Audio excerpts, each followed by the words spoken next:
en gran variedad de actividades. Por sus características propias, el perro pertenece a una especie social de instinto predador. Algunas de estas actividades en manos de individuos con tendencias antisociales puede ser el desarrollo de la agresividad básica de los cánidos para crear disturbios. Decía en aquel momento, quiero plantear en el Pleno del Congreso de los Diputados esta intervención en términos muy positivos de la utilización y de la relación social del perro con los ciudadanos. La finalidad, por tanto, de una ley sobre la tenencia de animales potencialmente peligrosos no puede reducirse a penalizar la existencia de perros que presenten determinadas características raciales o del conjunto de cuantos se inscriban dentro de una concreta tipología racial. No penalizar meramente por su aspecto físico, talla, peso, etcétera, sino buscar el control y la limitación de aquellas exhibiciones de agresividad o violencia antisocial en las que sean empleados por parte de sus propietarios verdaderos, y en esto era un énfasis claro desde el principio de la intervención, verdaderos responsables de esta conducta agresiva. El perro que muestra agresividad hacia el ser humano actúa siguiendo unas pautas de conducta aprendidas, por lo que cabe considerar que el sujeto violento es el dueño y el perro es un mero objeto a través del que manifiesta tal violencia. Por tanto, el perro será peligroso dependiendo de cómo se le eduque y de quién lo emplee. Me alegro escuchar estas magníficas disertaciones porque efectivamente la intuición y la información que yo tenía ya iba en esa dirección. Por otro lado, hay que reconocer la existencia de animales tarados psíquicamente como consecuencia de la crianza inadecuada en condiciones ecológicas inapropiadas para la especie o con exceso de consanguinidad, perros difícilmente recuperables y en los que la esterilización debería de estar aconsejada. Dicha realidad contribuye a la necesidad de incidir sobre el control de los libros genealógicos en la crianza de perros de raza como una garantía de seguridad para los ciudadanos. Tampoco puede negarse la existencia de razas que genéticamente poseen un temperamento más irascible, irritabilidad que puede exacerbarse por diversos instintos, sexual, territorial, jerárquico, etc. Pero para que estos ejemplares de la especie canina se conviertan en peligroso, no basta con el mensaje genético. Precisan un medio ambiente apropiado y una experiencia, factores ambos que solo pueden proporcionarlos el propietario.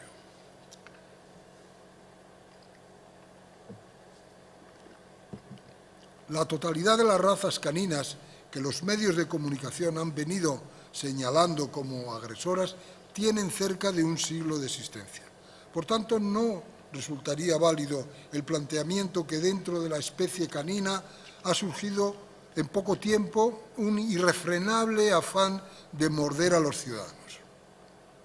Tomado en consideración el hecho de que numerosos antropólogos, sociólogos y educadores han detectado en sectores de la sociedad moderna un creciente y en algunos casos alarmante grado de irresponsabilidad, es quizá este factor el que asimismo puede tener notable incidencia en el incremento de agresiones efectuadas por los perros en los últimos tiempos.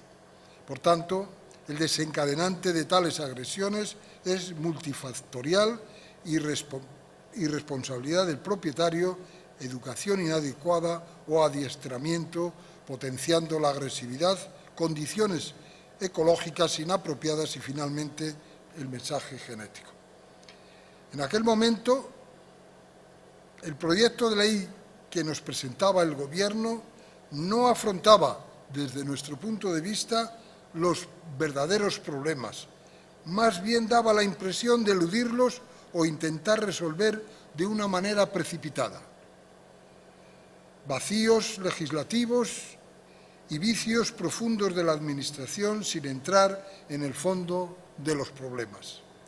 El proyecto de ley no respondía a objetivos generales en los que se fundamenta el régimen competencial y que justifican la intervención estatal de ordenación sobre la materia y, sin embargo, opta por un régimen administrativo de gestión que incide en el ámbito propio de las competencias autonómicas y locales, como antes expresaba.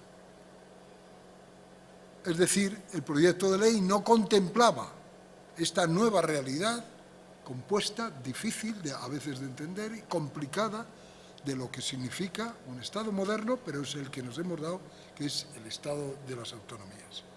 La iniciativa, al extender su ámbito de aplicación a la tenencia de cualquier tipo de fauna salvaje en cautividad y referirse a un concepto indeterminado de animales potencialmente peligrosos y cuya concreción se relega al ámbito reglamentario, provoca una confusión de conceptos en cuanto a la especie canina.